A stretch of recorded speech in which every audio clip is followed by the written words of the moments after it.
Hi, my name's Jamie, and in this video I will show you how to deliver a safety brief effectively on board a yacht. The aspects that need to be thought of in terms of safety and welcoming crew onto your boat need to be thought about. So come on board our yacht and I'll show you how to deliver a safety brief. So when delivering a safety brief to your crew, you really, first of all, want to, for yourself, identify where those items or those safety items are located. And then you need to help your crew know where they are. So floor plan can help with this, but certainly pointing them out.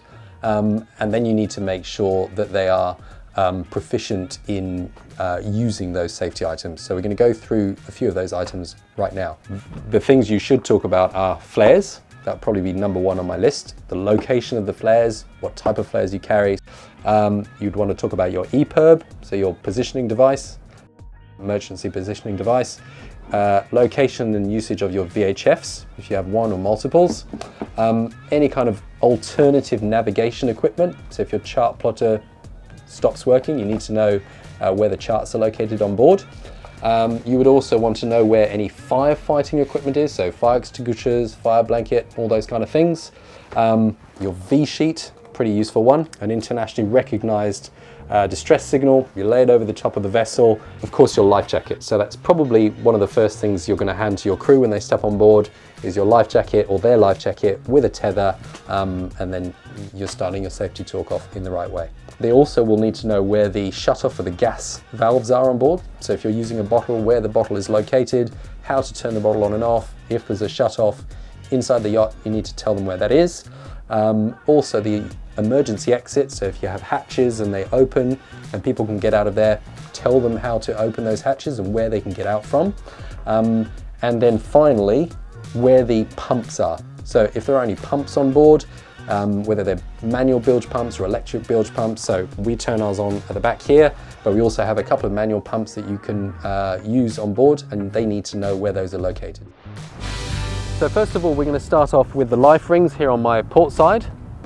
The life rings should be attached or fitted with emergency lights, so lights that would float and work in the dark. And over here on my right, on the starboard side of the yacht, we have something called a Danbuoy. This one happens to be an inflatable Danbuoy. So what that means is if a person happens to fall off into the water, we call that a man overboard or a person in the water. We go through the procedure, which is pointing, raising the alarm, getting the boat back to the person. This one inflates, it has a flashing light, and it's bright green, so you can see it from quite a good distance away. So a jackstay is essentially a piece of webbing that will run up and down the boat, and with your tether you can clip onto that, which means you can then safely walk up and down the yacht, and if you do happen to fall over, you'll still be attached to the boat. So that's another essential bit of kit that you need to make sure is in the right place and working. We talked about gas as well, so our gas bottle here out on deck needs to be switched on and switched off from the bottle. So here we are out on deck. We clip ourselves, as we talked about, to the jack lines. It is now safe to move up and down the boat. Of course, always on the windward side, the upside of the boat, so that if anything breaks, you're not in the way, and if you trip, you may only fall onto the boat and not off the boat. And then have a look around or point out as a skipper where crew might hold on to. So strong points that aren't going to move.